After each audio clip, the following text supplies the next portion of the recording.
राधे राधे, हरे कृष्णा। आप सभी का दिन शुभ हो, मंगलमय हो। इससे पहले की कथा सुनने के लिए आप सभी का बहुत बहुत धन्यवाद। आज सुनिए आषाढ़ मास महात्म के आगे की कथा। श्री ब्रह्मा जी देवर्षि नारद को बताते हुए कहते हैं कि हे नारद, चक्षु तीर्थ रूप और सौभाग्य देने वाला है। आज ब्रह्मा जी चक्षु तीर्थ का वर्णन करने जा रहे हैं, तो आप सभी ध्यान पूर्वक सुनिए। श्री ब्रह्मा जी कहते हैं कि जहाँ भगवान योगेश्वर गौतमी के दक्षिण तट पर निवास करते हैं, वहाँ पर्वत के शिखर पर भवन नगर विख्यात स्थान है। वह छात्र धर्मपरायण राजा भवन निवास करते थे। उसी नगर में वृद्ध कौशिक नाम के एक ब्राह्मण भी थे, जिनके वेद तथाओं में श्रेष्ठ गौतम नाम का एक पुत्र हुआ। गौतम की एक वैश्य के साथ मित्रता हुई। वैश्य का नाम मणिकुंडल था। उनमें एक दरिद्र था और दूसरा धनी था, तो भी दोनों एक दूसरे के हित थे, सदा एक दूसरे की चिंता किया करते थे। एक दिन गौतम ने अपने धनी मित्र मणिकुंडल से एकांत में बड़े प्रेम से पूछा कि मित्र, हम लोग धन का उपार्जन करने के लिए पर्वतों समुद्र की यात्रा क्यों न करें? अगर अनुकूल सुख ना प्राप्त हुआ तो समझना चाहिए कि जीवनी व्यर्थ नहीं गई। धन के बिना सुख कैसे प्राप्त हो सकता है? अहो निर्धन मनुष्य को धिक्कार है। कुंडल ने ब्राह्मण से कहा कि मेरे पिता ने तो बहुत धन कमाया है, अब अधिक धन लेकर मैं क्या करूँगा? तब ब्राह्मण ने पुनः मणिकुंडल से कहा कि मित्र, जो धर्म अर्थ ज्ञान और भोगों से तृप्त हो जाए, ऐसा कौन पुरुष? प्रशंसक इन सब की अधिकाधिक वृद्धि ही समस्त शरीरधारियों को अविष्ट होती है। इसलिए वर्तमान समय में भी हर कोई धन कमाने के पीछे भागता है। जो प्राणी अपने ही व्यवसाय से जीवन निर्वाह करते हैं, वे धन्य हैं। जो दूसरे के दिए धन से संतोष लाभ करते हैं, वे कष्ट से ही जीते हैं। जो पुत्र अपने बहुबल का आश्रय लेकर धन का उपार्जन करता है और पिता के धन को हाथ से नहीं छूता, वह संसार में कृतार्थ होता है। धना भारती मान लिया और फिर घर से रत्न लाकर गौतम को देते हुए कहा, मित्र, इस धन से हम लोग सुखपूर्वक देश देशांतर में भ्रमण करेंगे और फिर धन कमाकर अपने घर को वापस लौट आएंगे। वैश्य तो अपनी सद्भावना के अनुसार सत्य ही कहता था, किंतु ब्राह्मण उसे धोखा दे रहा था। उसके मन में पाप था, किंतु वैश्य उसे ऐसा नहीं समझता था। दोनों ने आपस में सलाह की और अपने माता पिता को सूचना दिए बिना ही धन कमाने के लिए देश देशांतर में चल दिए। उन्होंने अपने माता पिता को नहीं बताया कि हम परदेश को धन कमाने के लिए जा रहे हैं।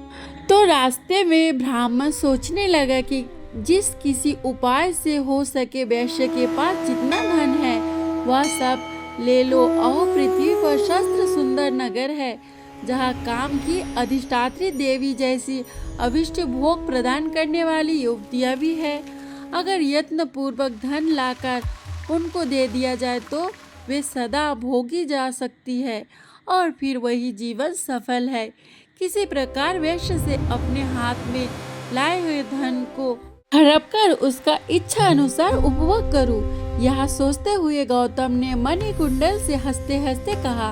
उसके मन में पाप था, तो वह हंसते हंसते कहने लगा कि मित्र, पाप से ही जीवों की उन्नति होती है और वे मनवांछित सुख प्राप्त करते हैं। संसार में धर्मात्मा लोग दुख के ही भोगी देखे जाते हैं, अतः एकमात्र दुखी जिसका फल है, उस धर्म से क्या लाभ? अब वह ब्राह्मण अपने वैश्य मित्र को भी पाप के रास्ते पर चलने के लिए प्रेरित कर रहा है, जिसे सुनकर वैश्य कहने लगा, नहीं मित्र, ऐसी बात तो नहीं है। धर्म में ही सुख की स्थिति है और पाप में तो केवल दुख, भय, शोक, दरिद्रता और कलेश ही रहते हैं। जहाँ धर्म है वही मुक्ति है। भला अपना धर्म क्या नष्ट हो सकता है? इस प्रकार विवाद करते हुए दोनों मित्रों में यह शर्त लग गई कि जिसका पक्ष श्रेष्ठ हो वह दूसरे का धन ले ले। तो वे बोले, अच्छा, अब हम चलकर दोनों किसी और से पूछते हैं कि धर्मात्मा प्रबल होता है या फिर अधर्मी वेद से लोक का ही मत श्रेष्ठ है, क्योंकि लोक में ही धर्म से सुख होता है। इस प्रकार विवाद करके वे दोनों मित्र रास्ते में मिलने वाले सभी लोगों से पूछने लगे कि पृथ्वी पर धर्म प्रबल है या अधर्म। यहाँ प्रश्न सामने आने पर कोई कहता है कि धर्म के अनुसार चलते हैं उन्हें दुख ही भोगना पड़ता है और बड़े बड़े पापी मनुष्य सुखी रहते हैं। जब अधिकतर लोगों ने यही बात कही तो यह निर्णय सुनकर वैश्य ने शर्त के अनुसार अपना सारा धन ब्राह्मण मित्र को दे दिया। मणिमान धर्मवेताओं में श्रेष्ठ था। वह बाजी हार जाने पर भी धर्म की ही प्रशंसा करता रहा। ब्राह्मण ने मनकुंडल से कहा, जिसका नाम मणिमान भी है, कि उसे पूछता है कि मित्र क्या तुम अब भी धर्म की प्रशंसा करते हो? तो वह वैश्य कहने लगा, हाँ, मैं अभी धर्म को ही प्रबल मानता हूँ। तो वह ब्राह्मण मुस्कुरा कर कहने लगा, मित्र, मैंने तुम्हारा सारा धन जीत लिया, फिर भी निर्लज की तरह धर्म की बात क्यों करते हो? देखो, 100 इच्छाचारी होने पर भी मैंने ही धर्म को जीता है।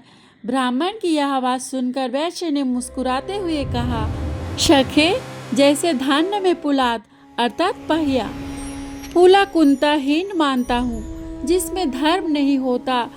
चारों पुरुषार्थ में पहले धर्म का ही नाम आता है, अर्थ और काम इसके बाद आते हैं। वह धर्म मुझ में मौजूद है, फिर तुम कैसे कह सकते हो कि मैंने जीत लिया? यह सुनकर ब्राह्मण ने पुनः वैश्य से कहा कि मित्र, अब दोनों हाथों की बाजी लगाया जाए। वैश्य बोला, ठीक है। फिर दोनों ने जाकर पहले की ही तरह अलौकिक मनुष्य से पूछा। निर्णय ज्यों का त्यों रहा, यानी कि अधिकतर लोगों ने यही कहा कि धर्म सारहीन है। इस बार भी ब्राह्मण जीत गया तो ब्राह्मण कहने लगा, मित्र, अब फिर से मेरी विजय हुई। ऐसा कहकर शर्त के अनुसार उसने अब की बार वैश्य के दोनों हाथ काट डाले और फिर पूछा, मित्र, कहो अब धर्म को कैसा मानते हो? ब्राह्मण की इस प्रकार अपेक्षा करने पर वह वैश्य कहने लगा कि मेरे प्राणकंठ तक भी आ जाए तो भी मैं धर्म को ही श्रेष्ठ मानता रहूँगा। धर्म ही देहधारी की माता पिता, सहृदय और बुद्धि है। इस तरह दोनों मित्रों के बीच विवाद चलता रहा। विवाद चलते रहने के कारण हर बार ब्राह्मण धनवान हो गया और वैश्य धन के साथ साथ अपनी दोनों बाहों से भी हाथ धो बैठा। इसी तरह भ्रमण करते हुए दोनों गौतमी गंगा के तट पर आ पहुँचे, जहाँ योगेश्वर श्री हरि का निवास स्थान है। वहाँ आने पर फिर से दोनों में विवाद आरंभ हो गया।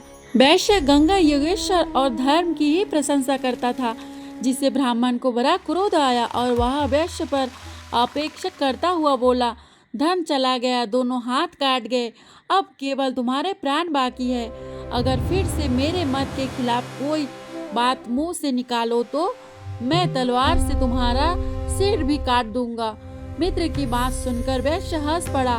उसने फिर से गौतम को चुनौती देते हुए कहा कि मित्र, मैं तो धर्म को ही अब भी बड़ा मानता हूँ, तुम्हारी जैसी इच्छा हो कर लो। जो ब्राह्मण गुरु देवता वेद धर्म और भगवान विष्णु की निंदा करता है वह पापाचारी मनुष्य पाप रूप है, वे स्पर्श करने योग्य नहीं है। धर्म को दूषित करने वाले उस दुराचारी पापा आत्मा का परित्याग कर देना चाहिए। मित्र की यह बात सुनकर ब्राह्मण ने क्रोधित होकर कहा, वैश्य, यदि तुम धर्म की प्रशंसा करते हो तो फिर हम दोनों के प्राणों की बाजी लग जाए। वैश्य ने सुना तो कहा, ठीक है। फिर दोनों ने साधारण लोगों से पूछा, किंतु लोगों ने पहले जैसा ही उत्तर दिया। उस समय गौतमी के दक्षिण तट पर भगवान योगेश्वर के सामने ब्राह्मण ने वैश्य को गिरा दिया और उसकी आंखें निकाल ली। फिर कहने लगा, वैश्य, प्रतिदिन धर्म की प्रशंसा करने से ही आज तुम इस दशा को पहुँचे हो। तुम्हारा धन गया, आंखें गई और दोनों हाथ काट लिए गए। मित्र, अब तुमसे विदा लेकर मैं जा रहा हूँ, फिर कभी बातचीत में इस तरह धर्म की प्रशंसा मत करना। ऐसा कहकर ब्राह्मण मित्र वहाँ से चला गया। उसके जाने पर वैश्य प्रवर मन कुंडल धन बाहु और नेत्र से रहित होने के कारण शोकग्रस्त हो गया। फिर भी वह निरंतर धर्म का ही स्मरण करता था। अनेक प्रकार की चिंता करते हुए वह धरती पर निश्चेष्ट होकर पड़ा था, किंतु उसने धर्म का त्याग नहीं किया। उसके हृदय में उत्साह भी नहीं रह गया था। वह महान शोक सागर में डूबा हुआ था। दिन बीता, रजनी का आगमन हुआ और चंद्रमंडल का उदय हो गया। उस दिन शुक्ल पक्ष की एकादशी की तिथि थी। एकादशी को वहां लंका से विभीषण आया करते थे। उस दिन भी आए। उन्होंने पुत्र और राक्षसों के सहित गौतमी गंगा में स्नान किया और योगेश्वर भगवान विष्णु की विधि पूर्वक पूजा की। विभीषण का पुत्र भी दूसरे विभीषण के समान ही धर्मात्मा था। उसे लोग विभीषण कहते थे। विभीषण ने वैश्य को देखा। उसे इस हाल में देखा तो उसके प्रति उन्हें दया आई और उससे वार्तालाप करने लगे। वैश्य का यथावत वृत्तांत जानकर उस धर्म ने अपने पिता लंकापति महात्मा विभीषण को बताया। लंकेश्वर ने अपने गुणाकर पुत्र से बड़ी प्रसन्नता के साथ कहा, बेटा, भगवान श्री राम मेरे गुरु आराध्य है और उनके आदरणीय भक्त हनुमान जी मेरे सखा है। आज से बहुत पहले एक कार्य आन पड़ने पर हनुमान जी बहुत बड़ा पर्वत उठाकर लाए थे, जो सभी प्रकार की औषधियों का भंडार था। उस समय दो औषधियों की आवश्यकता पड़ी थी, शल्यकर्णी और मृत संजीविनी। उन दोनों औषधियों को लाकर उन्होंने भगवान श्री राम को अर्पित कर दिया था। जब उनकी आवश्यकता पूर्ण हो गई तब वे पूर्ण उस पर्वत को उठाकर हिमालय पर्वत पर ले गए और वहीं रखा गया। उस समय जाते समय हनुमान जी बड़े वेग से जा रहे थे, इसलिए बिलकर्णी नाम की औषधि गौतमी गंगा के तट पर गिर पड़ी थी। जहाँ इस समय भगवान योगेश्वर का स्थान है, वही वह औषधि है। उसे ले आकर तुम भगवान का स्मरण करते हुए इसके हृदय पर रख दो। इससे यहाँ उधर वृद्ध वैश्य अपने संपूर्ण अविष्ट को प्राप्त करके। वैश्य ने बोला, पिताजी, अब मुझे शीघ्र ही वह औषधि दिखा दीजिए। विलंब मत कीजिए। दूसरे की पीड़ा दूर करने से बढ़कर तीनों लोकों में दूसरा कोई कल्याणकारी कार्य नहीं है। पुत्र की बात सुनकर विभीषण ने बहुत अच्छा कहकर पुत्र को वह औषधि दिखा दी। उसे मंत्रों से अभिमंत्रित कर उस वृक्ष की एक शाखा तोड़कर लाई और उसे लेकर आए वैश्य के हृदय पर रख दिया। उसका स्पर्श होते ही वैश्य के नेत्र और हाथ ज्यों का त्यों हो गए। मणि मंत्र और औषधियों के प्रभाव को कोई नहीं जानता। वैश्य ने धर्म का चिंतन करते हुए फिर गौतमी गंगा में स्नान किया और योगेश्वर भगवान विष्णु को नमस्कार करके पुनः वहां से यात्रा उसने आरंभ कर दी। आगे की अध्याय की कथा आप अगले अध्याय में श्रवण करेंगे। राधे राधे।